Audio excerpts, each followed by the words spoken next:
આજે રવિવારનો દિવસ હતો એટલે બંને બાળકો ઉઠીને ચા નાસ્તો કરીને બહાર રમતા હતા ને રવિવારનો દિવસ એટલે બંનેનો દિવસ જ હોય, બસ રમવાનું ખાવાનું. તો થોડી વાર થઈ ત્યાં સુધી ભૂખ લાગી મેં સાબુદાણાની વેફર, ચકરી, મમરા વઘારીને આપી દીધા. તો બંને ખાધા. ત્યાર પછી બંને નવડાવીને માથું ધોવડાવીને તૈયાર કર્યા અને એકબીજા સાથે રમતા હતા. તો ક્રિસ્યુ અંદરથી ડબ્બા લઈને આવ્યો હતો. તો ચોખાનો ડબ્બો ને દાળનો ડબ્બો હતો, તેની પર બેસીને તબલા વગાડતો હતો અને પરી કે તું મને પણ રમવા આપતો, એ જીદ કરીને નહોતો આપતો. પછી મેં એનું માથું ઓળીને તૈયાર કર્યા. ત્યાં સુધી મેં પરીને કહ્યું કે એ રમે છે એટલે તું માથું ઓરાઈ દે. પછી તો શું બંને બોક્સો રમકડાના કાઢીને બહાર મૂક્યા અને આ ક્રિસ્યુએ મોટી ગાડીના 2 વ્હીલ છૂટા પાડી દીધા અને છૂટા પાડીને મારી બાજુ લાવ્યો અને મને કહેવા પડ્યો કે આ છૂટું પાડ ને પછી મને આપતો. મેં કહ્યું કે છૂટું ના પડે. તો કે મમ્મી હું જો એક્સરસાઇઝ કરું છું. કેવી રીતે કરસ? તો એ મને એક્સરસાઇઝ કરીને બતાવે છે અને મેં કીધું તારું કેટલું વજન વધ્યું? તો એ ખૂબ જ હસવા માંડ્યો. ત્યાં સુધી બપોર થઈ એટલે આજે અમારે જવું હતું વલાસન મંદિરે. તો અમે લોકો તૈયાર થઈ ગયા. એના પપ્પા નીચે તૈયાર થઈને બેઠા હતા અને પરી ક્રિસ્યુ બંને એના પપ્પા સાથે બેઠા હતા. પછી અમે લોકો નીકળી ગયા વલાસન ધામ જવા માટે. તો અમે ત્યાં મંદિરે આવ્યા. મંદિરે આવીને માતાજીને પગે લાગ્યા અને આજે ખૂબ જ ભીડ હતી. રવિવારનો દિવસ એટલે માતાજીનો દિવસ અને બધા દૂર દૂરથી બધા પગે લાગવા આવે અને દર્શનનો લાભ લેવા આવે.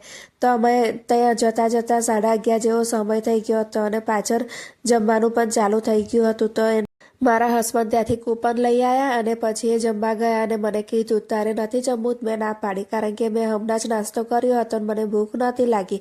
તો ક્રિસ્યુ અને પરી બંને જણ અંદર જઈને જમીને આવ્યા અને ત્યાંથી મારા માટે મોહનથાળ એક હાથમાં લઈને આવ્યા હતા અને કહ્યું કે લે મમ્મી તું ચાખ, બહુ સરસ છે. તો મેં પછી એ ટેસ્ટ કર્યો અને એના પપ્પા હજુ અંદર જમતા હતા. તો બંને જણ અહીંયા મંદિરના પરિસરમાં ઉપર ચડે ને ત્યાંથી જમ્પિંગ કરતા હતા. ત્યાર પછી ઘરે આવ્યા એટલે ક્રિસ્યુ બોલ બેટ લઈને નીચે ઉતરી ગયો અને મને કહેવા માંડે મમ્મી તું મારી સાથે રમને. આમ ને આમ સાંજ પડવા આવી અને ક્રિસ્યુ સાપ સીડી લઈને આવ્યો અને મને કહેવા માંડે મમ્મી મારી સાથે સાપ સીડી રમીશ. પરી અને એની બેનપણી મારી સાથે રમતા નથી. મેં એને કહ્યું કે તું બધાને માર કરે છે એટલે કોઈ તારી સાથે ના રમે, પણ તું શાંતિથી રમું ને તો બધા જ તારી સાથે રમે. તો કે મમ્મી તું મારી સાથે રમને. મારી સાથે પણ ચીટિંગ કરીને સાપ સીડીમાં ફટાફટ ઉપર ચડી ગયો અને જીતી ગયો અને પછી ખૂબ જ હસવા માંડ્યો અને અમે લોકો તૈયાર થઈને નીકળી ગયા.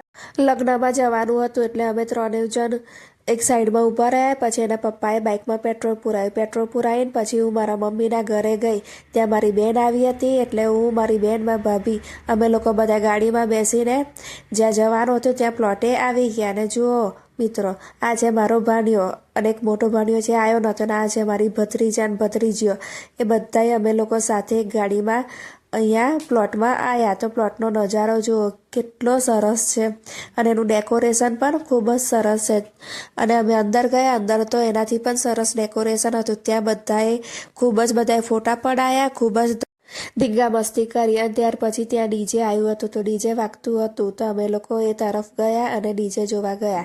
તો ડીજેમાં ત્યાં બાળકો ખૂબ જ નાચતા હતા અને અમે લોકો શોધતા હતા કે આ ક્યાં ગયા છે, પણ એ લોકો અંદર કૂદાકૂદ ને મસ્તી કરતા હતા. પછી અમે ડીજે બાજુ ગયા એટલે અમે વરઘોડામાં હાજરી આપી અને અમે ત્યાં થોડી વાર ઊભા રહ્યા અને છોકરાઓને તો ખૂબ જ મજા પડી ડીજે જોવાની.